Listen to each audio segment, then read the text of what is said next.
ছোট শরীরে ক্যান্সার থাবা বসলে জীবন যাতে থমকে না যায় সেই চেষ্টাই করে চলেছে স্বেচ্ছাসেবী সংস্থা লাইফ বিয়ন্ড ক্যান্সার। ক্যান্সার আক্রান্ত শিশুদের সমাজের মূল স্রোতের সঙ্গে তাল মিলিয়ে চলার সব রকম চেষ্টা করেছে এই সংস্থাটি। গত কয়েক বছর ধরে তাদের সঙ্গে যুক্ত হয়েছেন অভিনেত্রী ঋতুপর্ণা সেনগুপ্ত।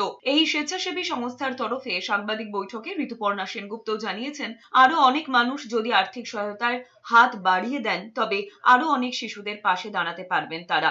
ঋতুপর্ণা সেনগুপ্ত জানিয়েছেন, প্রত্যেক বছরের মতো এ বছরও একটি সাংস্কৃতিক অনুষ্ঠান করা হচ্ছে। এই অনুষ্ঠানে ইমন চক্রবর্তী রশিদ খানের ছেলে আরমান খান পারফর্ম করবেন। তিনি নিজে নাচের অনুষ্ঠানে অংশ নেবেন। পাশাপাশি এই অনুষ্ঠানের সবচেয়ে বড় চমক থাকবে ক্যান্সার সার্ভাইভার শিশুরা। এই অনুষ্ঠানে বিক্রিত টিকিটের মূল্য পুরোটাই ক্যান্সার আক্রান্ত শিশুদের চিকিৎসায় খরচ করা হবে।